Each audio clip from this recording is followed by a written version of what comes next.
음행의 문제, 이 문제를 들어가도록 하죠. 우리는 그동안에 1장부터 4장까지 분쟁의 문제에 관한 설교를 8번에 걸쳐 했기 때문에 엄청 귀가 아마 달아지도록 들었어요. 이제는 8번을 들었으니까 달아지는 게 더 이상 얘기 안 해요. 이제는 분쟁의 문제, 이 분쟁의 문제는 십자가에 못 박힌 그리스도만이 해결된다, 이렇게 딱 해서 끝냈습니다. 이제 음행의 문제에 들어왔습니다. 음행의 문제하고요, 그 다음에 6장에 가면 송사의 문제가 나옵니다.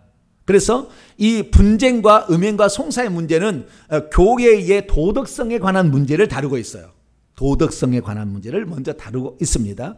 그 도덕성에 관하여서 도덕이라는 것은 결국에 10계명을 가리키는 겁니다. 하나님과의 도덕은 1계명부터 4계명을 안 지키는 것이 도덕을 버린 것이고, 5계명부터 10계명을 안 지키는 것이 인간 사이의 도덕을 버린 거예요. 그래서 내 부모를 공경하라, 살인하지 말라, 간음하지 말라, 7계명이죠. 그 7계명에 관한 오늘 말씀을 얘기해주고 있는 것입니다. 수많은 사람들이 음행의 문제를 얘기할 때에 10계명을 뭐 지킬 필요가 있느냐 이렇게 얘기를 하거든요. 이미 끝났다 이거예요. 이미 끝났다. 그 10계명을 지킬 필요가 있느냐 이렇게 얘기하는데, 그것은 이 구약의 그 율법의 말씀을 신약에 들어와서 어떻게 우리가 할 것인지를 얘기해 놓는 그 해설서가 있는데, 그것이 마태복음 5장, 6장, 7장의 말씀이에요. 이것을 산상수훈이라고 합니다. 산상수훈에는 이 문제를 예수님께서 어떻게 처리해야 될 것인가를 얘기를 해놨어요. 그러니까 여기에는 10계명에 나와 있는 그 계명을 지킬 때 그것이 없어졌는가, 아니면 이것이 지금도 있는가, 그 다음에 있다면 어떻게 해야 되는 것인가, 이 문제를 얘기하고 있는데, 주님께서는 이 음행의 문제는 더 한층 더 심각하게 얘기합니다. 자, 우선 음행에 관한 이 10계명의 문제와 여기에 관련된 예수의 문제를 한번 살펴보도록 하죠. 자, 마태복음 5장으로 넘어가겠습니다.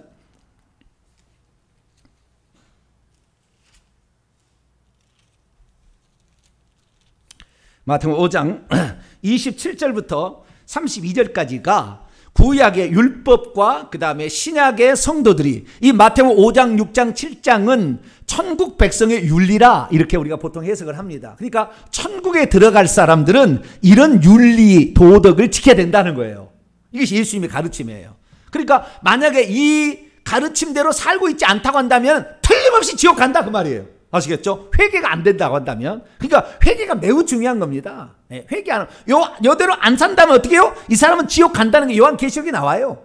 그러니까 우리가 이 천국 백성의 윤리, 구약은 그 율법은 구약의 그냥 이스라엘 백성이나 지키는 것이고, 구약 백성, 우리는 자유롭다. 오늘 본문에 나와 있는 이 음행의 문제도 그 사상이 들어가서 지금 문제가 된 겁니다. 무슨 문제냐면은 우리는 자유롭다는 거예요. 자유롭다. 예수 그리스도를 믿은 사람은 모든 죄에서 자유롭기 때문에 그 죄가 우리에게 영향을 미치지 않는다. 이것이 바로 구원파고 영지주의거든요.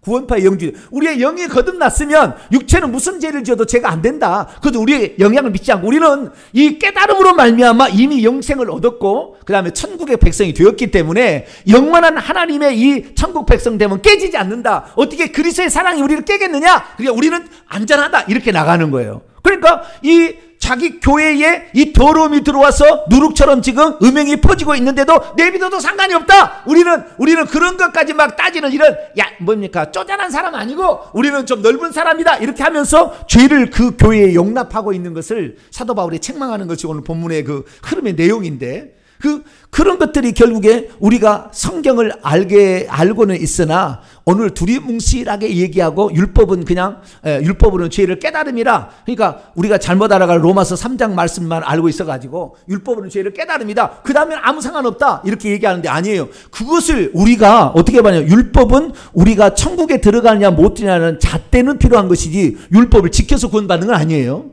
예수 그리스도를 믿고 회개해서 천국 가는 겁니다. 할렐루야. 그러면 율법의 기능이 뭐냐라는 거죠. 율법의 기능은 죄를 깨달을 뿐만 아니라 우리가 지금 천국 갈 사람으로서 준비되고 있는지를 확인해보는 잣대 역할을 한다 그 말이에요. 그러니까 이걸 모르면 안 되는 거예요. 제가 회개 기도문을 이렇게 성도들에게 나눠주고, 지금도 회개 기도문이 얼마나 나갔을까요? 한 500은 더 나갔을 거예요. 아마 1000부 정도는 나갔을 거예요. 계속 지금 찍어내서 계속 하니까. 그런데 이 회개 기도문을 통해서 기도를 해보기 전까지는 자기가 무슨 죄를 지는지 잘 몰라요. 모릅니다. 그냥 예수 믿으면 다 용서해 줬다 이렇게 생각하지 무슨 죄를 지었는지 무슨 죄를 짓고 있는지도 모르는 거죠. 그래서 우리가 분명하게 율법과 그 다음에 신약 성도의 관계를 얘기해 주는 예수님의 가르침을 원칙으로 우리는 딱 세워놔야 되는 거예요. 그리고 그 다음에 다른 것은 보조적으로 본다 생각을 하셔야 돼요. 그렇지 않으면 로마서 3장에만 딱 갔다가 우리는 율법으로는 죄를 깨달음이라 우리는 율법의 행위로는 구원을 받지 않냐고 믿음으로 구원을 받는다. 믿음으로 의롭다는 받다. 막 이런 식으로 해석해가지고 일부를 전체로 확대해가지고 편하게 믿고 싶거든. 예. 그리고 죄를 짓고 싶거든. 그러니까 그것을 그렇게 인용하는 것은 우리를 결국에 지옥하게 만드는 거예요. 예수님의 가르침이 뭔가 원칙을 보겠습니다. 자, 마태복음 5장 27절에서 32절까지를 봅니다. 또 간음하지 말라. 예, 간음하지 말라. 예, 간음하지 말라. 이것은 출애굽기 20장 14절에 나와 있는 제7계명이죠. 또 간음하지 말라 했다는 것을 너희가 들었지만 나는 너희에게 이르노니, 여기서 나는 예수님이에요. 예수님은 한 분 하나님입니다. 전능하신 하나님이 지금 오셔가지고 육신을 입고 와서 얘기하는 걸 들어야지, 하나님의 아들이 하나님보다 못하는 하나님의 아들이 와서 얘기하는 것을 들으면 안 돼요. 그래서 전능하신 하나님이 얘기하는 거예요. 지금 사람들에게 나타났어.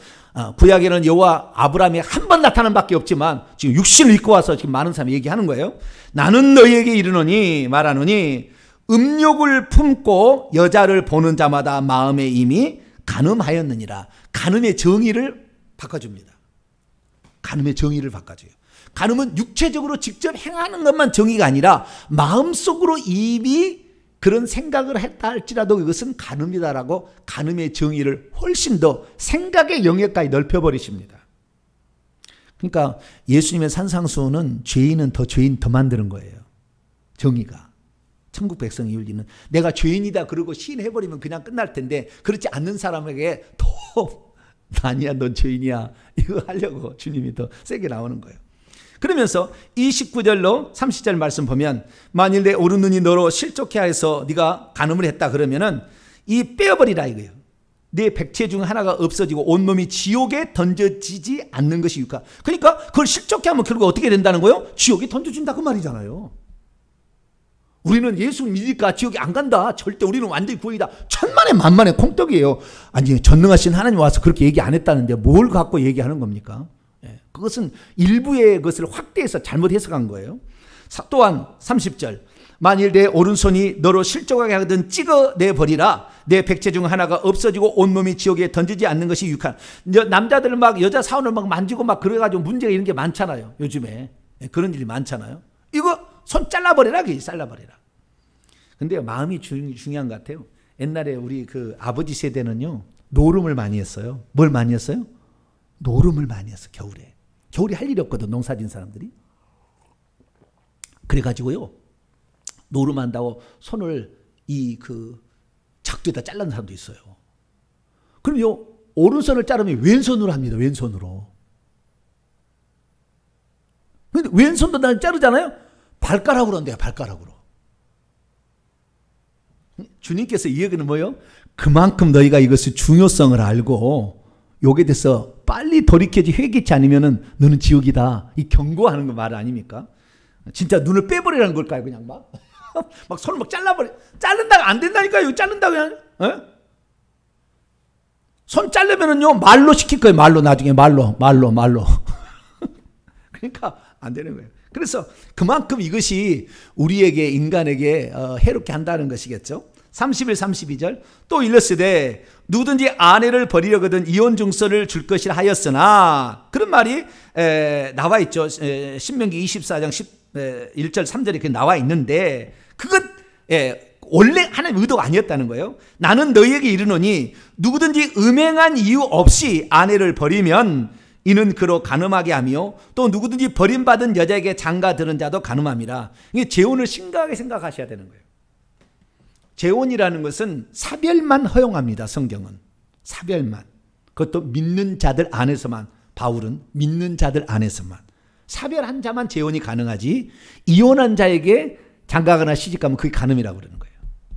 간음이라고 하는 거예요. 그래서 우리는 내 남편, 내 아내를 죽기까지 사랑하고 죽으면 그것으로 시마이 하셔야 돼요. 뭐라고요? 시마이. 시마이가 뭔지 모르시죠? 우리 동네 사람들이 옛날 말에 전부 그 일본 말을 많이 써. 벤또라고 했죠. 벤또.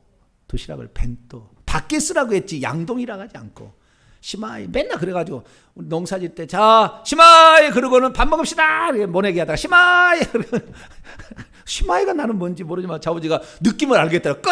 뭐 그런 것 같아요. 느낌은. 나도 시마이가 지금 모릅니다. 뭔지 모르는데 아버지가 느낌은 그만 뭐 수도 뭐 끝! 뭐 이런 뜻 같아요. 시마이 하고 아버지가 뭐 하더라고 항상. 예. 오늘은 여기까지 시마이 그러더라고. 예. 그래서 이제 안 돼. 예. 여기 보니까 죽은 사람을 제외하고는 결혼하지 말아야 되는 거예요. 그러니까 이혼하려고 하면은 나는 죽기까지 혼자 살겠다는 각오로 이혼을 해야 되는 거예요. 이혼하려면 나는 죽기까지 혼자 살겠다라는 각오로 이렇게 생각을 이게 원칙입니다. 근데 제가 원칙을 또 얘기했다고 목사님 원칙 그 얘기했는데 목사님대로 살면은 뭐 어떻게 합니까? 그 다음에는 케이스 바이 케이스는 그것은 주님께 물어보고 결정하시고 주님께 물어보고 뭐 또 다른 경우가 있겠죠. 근데 원칙을 제가 말하는 겁니다. 원칙은 이런 거예요. 여기다 하나 더 읽어보죠. 자 마태복음 19장 9절 여기 하나 더 있어요. 그래서 제가 말하는 겁니다.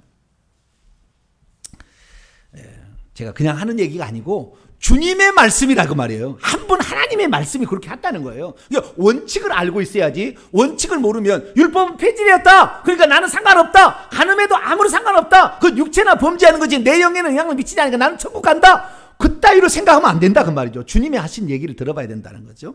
자 마태복음 19장 9절입니다. 시작. 내가 너희에게 말하는 누구든지 음행한 이유 외에 아내를 버리고 다른 데 장가드는 자는 간음함이라. 그러니까 이혼도 음행의 조건 하나밖에 없어요. 이혼하려면 뭐래요? 음행을 저질렀을 때만 이혼이 가능하고 이혼한 다음에는 재혼은 없습니다. 성경에는 재혼은 없어요. 원칙은 재혼은 없습니다. 혼자 살려고 생각하면 이혼해야 돼요.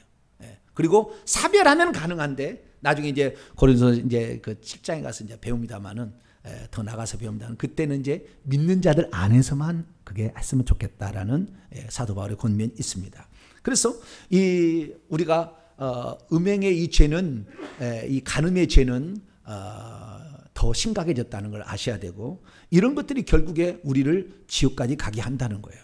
그래서 예수님께서 이 땅에 육신을 입고 오실 때 이렇게 얘기하셨지만 그 다음에 천국에서 보좌에 앉아 계시는 그분이 하실 때는 어떻게 얘기했는가? 자, 요한계시록 21장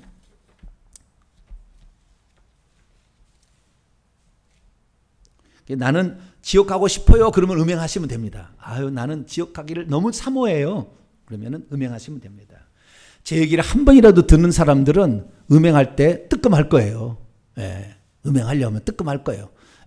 그래야 한 번이라도 들어보는 게 중요합니다. 안 듣고 대강 이렇게 산 사람들은 대강 살아가요. 자, 보좌에 앉으시니 21장 5절입니다.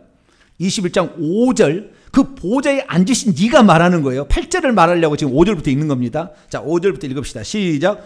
보좌에 앉으신 네가 이르시되 보라 내가 만물을 새롭게 하느라 하시고 또 이르시되 이 말은 신실하고 참되니 기록하라 하시고 또 내게 말씀하시되 이루었도다. 나는 알파와 오메가요 처음과 마지막이라. 내가 생명수 샘물을 목마른 자에게 값없이 주리니 이기는 자는 이것을 상속으로 받으리라. 나는 그의 하나님이 되고 그는 내 아들이 되리라. 그러나 두려워하는 자들과 믿지 아니하는 자들과 흉악한 자들과 살인자들과 음행하는 자들과 점술가들과 우상 숭배자들과 거짓말하는 모든 자들은 불과 유황으로 타는 못에 던져지리니 이것이 둘째 사망이라. 이 8절을 누가 얘기하신다고요? 천사가 얘기했어요? 사도 요한이 해설하고 있습니까? 보좌에 앉으신 그분이 한 분 하나님이 그분이 직접 하시는 빨간 글씨예요. 혹시 빨간 글씨로 되어 있으시면 성경책 됐어요? 아유 할렐루야. 좋은 성경책 갖고 나는 빨간색이 안 돼 있어요. 이거 영한 대역이라 그런지 짐작을 해야 된다니까. 귀향이면은 이런 빨간색으로 돼 있는 그런 성경책이 좋아요. 예수님이 하신 말씀은 여호와가 하신 말씀은 빨간색으로 돼 있는 거. 이것은 우리가 성령의 감동으로 말하는 거하고는 찬양지차 차이가 나는 거예요. 보호자에 앉으신 네가 직접 말하기를 음행하는 자들은 불과 유황으로 타는 못에. 여기에 지금 이 얘기들은요 믿지 않는 자들이라고 얘기하잖아요. 8절에. 그러니까 지금 믿는 자들이 얘기를 하고 있는 거예요. 믿지 않는 자들도 그렇다. 너희들 다 그렇다는 거예요. 그래서 이것은 안 믿는 자에게 해당되는 게